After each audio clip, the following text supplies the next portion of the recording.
আসসালামু আলাইকুম। আমার নাম জাহিদুল ইসলাম। আমার গ্রামের বাড়ি হচ্ছে ফেনীতে। তো স্যারের এখানে আমি আসছিলাম মূলত আমার ২ টা প্রবলেম নিয়ে। আমার একটা প্রবলেম ছিল হচ্ছে আপনার ওডিএস, যেটা হচ্ছে আপনার আমার টয়লেটটা পুরোপুরি ক্লিয়ার হইতো না। কোষ্ঠকাঠিন্য ছিল আমার ছোটবেলা থেকেই। পরবর্তীতে সেটা আপনার আমার টয়লেটে করতে প্রবলেম হইতো, প্রপার হইতো না।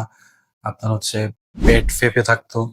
বিভিন্ন ধরনের সমস্যা হইতো। খাওয়া ঠিকমতো খেতে পারতাম না। খাওয়ার পরপরই টয়লেট হইতো। আর আরেকটা যেটা ছিল যে আমার 4 ডিগ্রি পাইলসের প্রবলেম ছিল। যার কারণে আমার ব্লিডিং হইতো মাঝে, মাঝে।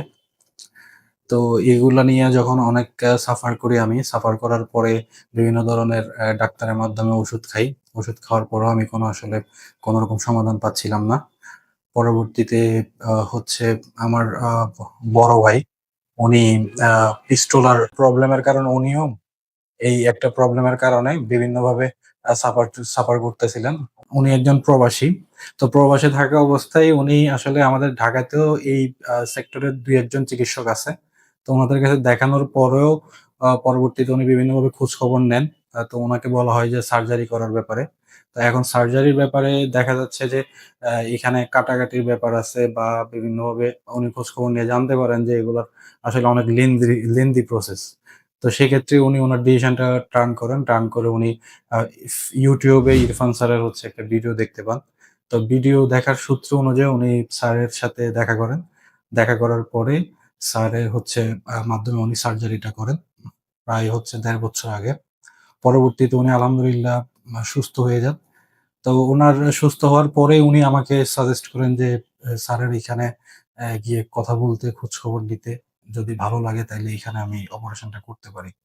তো পরবর্তীতে ভাইয়ার সাথে হচ্ছে আমি কথা বলি। কথা বলার পরে ভাইয়া আমাকে স্যারের সাথে কথা বলতে বলেন। পরবর্তীতে আমি ডক্টর এসএম ইরফান স্যারের কাছে আসি। স্যারের সাথে কথা বলি। তো স্যার আমাকে এতটুকু আশ্বস্ত করেন যে হচ্ছে স্যারের এখানে যে ট্রিটমেন্ট গুলো স্যার করেন, বিশেষ করে হচ্ছে উনি আ পাইলসের যে আমাদের যে প্রবলেমটা বা ওডিএস এর যে প্রবলেমটা, সেক্ষেত্রে উনি লেজারের মাধ্যমে অপারেশনটা করে থাকেন। তো এই জিনিসটা আমাকে খুব বেশি আশ্বস্ত করছে। কারণ এখানে কোনো কাটাছিঁড়ার সমস্যা নাই। কোনো ধরনের কোনো lengthy প্রসেস নাই। তো এর পরবর্তীতে আমি আশ্বস্ত হয়ে মোটামুটি আ ডিসিশন নিই যে স্যার এখানে আমি অপারেশন করব।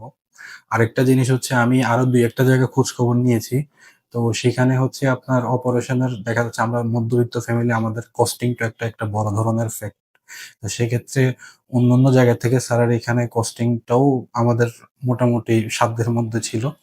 আর স্যারের যে সার্জিক্যাল যে প্রসিডিউর টা আমার অন্যান্য জায়গা থেকে স্যারের সার্জিক্যাল প্রসিডিউর টা আমার কাছে খুব বেশি ভালো লাগে।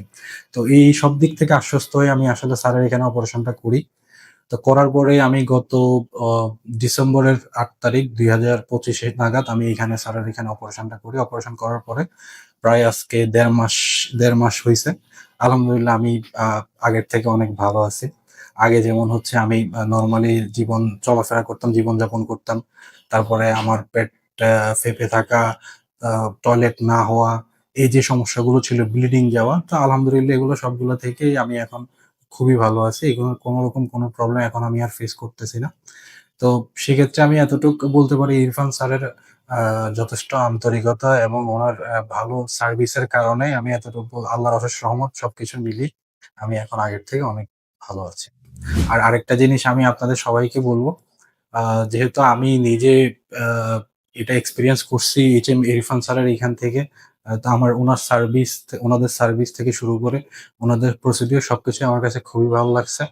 তো আমিও আপনাদের সবাইকে সাজেস্ট করব, যারা এইসব রোগের মধ্যে আপনারা ভুগতেছেন অনেকদিন যাবত, অনেকে আসলে লজ্জায় বলতে পারেন না বা অনেকে আসলে এটা রিয়ালাইজ করতে পারেন না। এটা আসলে আমাদের বাংলাদেশের 80% 85% মানুষই এই রোগের সাথে রিলেটেড।